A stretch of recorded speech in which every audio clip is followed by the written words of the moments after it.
I am up visiting a farm near Deshler, Ohio, as they are baling wheat straw. In this video, you are going to see the farm baling the straw using their John Deere R280 tractor, pulling a brand new Massey Ferguson Hesston SB.1436 Double Baler. This is the very first double baler that I have caught up with out in the field here. I've seen a couple at farm shows, so this is pretty exciting, and this baler literally is brand new, and he just started with it right before I got here. This baler being brand new, you may see a few broken bales throughout this video. As they were getting things adjusted and working, they were having some trouble with the twine getting caught up in different places through the routing, but anyways, they got it all figured out. Just pointing that out. Also, after they are baling the straw, they are coming through with their new Holland 102 Stackcruiser, picking up the bales. This double baler is something that was just introduced a couple years ago. This machine has a 105-inch wide pickup. Minimum horsepower requirement on this is 120. Now, people like to make comments when they think a farmer's running too big of a tractor. The thing some people fail to forget is some of these grain farmers, this is the smallest tractor they have, so you use what you have. This baler weighs in at approximately 9,400 pounds. You can see right here he's dropping the double bales side by side. The stacker's coming along, picking them up, and then hauling them back to the barn for storage. And a little bonus footage while I was here. They were mowing the roadside ditch with this John Deere 7410 tractor, pulling a John Deere R280 disc mower. In this video, I'll go back and forth between the baler and the stack wagon. I was here in the evening, so I got some pretty nice evening shots as the sun is going down. Also have drone footage, some in-cab footage, and on-the-ground footage.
let's watch some drone footage of the New Holland 102 Stackcruiser picking up the small bales of straw. I went over to New Holland's website. Looks like they build a few different models of the Stackcruiser, starting with the 102 you see here. This machine can be used for small square bales as you see here. You can also set these up with a mill stack bale clamp and use this to pick up and stack large square bales as well. This machine is picking up the bales here, running them 3 across, flips them back onto that platform there for a total of 18 bales before it lifts them up and stacks them to the back. According to what I looked up, this machine will stack and haul a total of 161 small square bales. Now, I did run out of daylight while I was here, so I was unable to follow him back to the farm to unload this, but we'll catch that in another video some other time. The New Holland 102 Stackcruiser is set up with a 6.7 liter 6-cylinder turbocharged diesel engine rated at around 190 horsepower. Looks like this machine has a 5-speed Allison automatic transmission, giving the machine a top road speed of up to 50 miles per hour. New Holland has been at this bale stacking game for a long time, starting in the 1950s with self-propelled and pull-type machines similar to what you see here. I still see several of the New Holland pull-type bale stackers, especially out west when I'm traveling out there.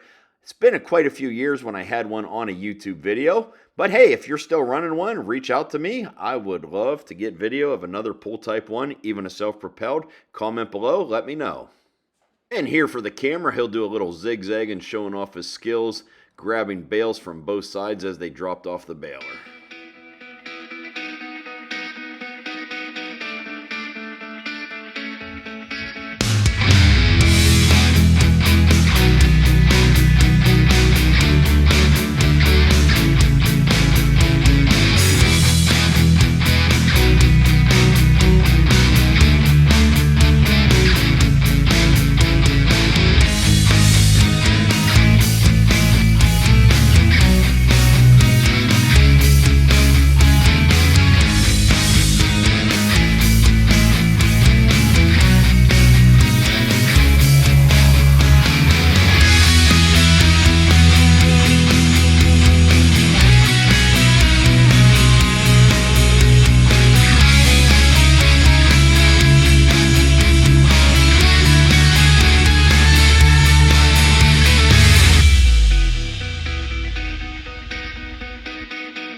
let's watch some of the bonus footage.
And that is going to do it for this video. If you would, please go down there, hit that like button. Feel free to leave a comment. If you're new to my channel, I would appreciate if you would hit that subscribe button and check back often for new content. I am always filming, editing, and uploading new videos. You can also follow me along on Instagram, Facebook, and TikTok at Farmhand Mike. As always, thank you for watching, and I will catch you on the next video.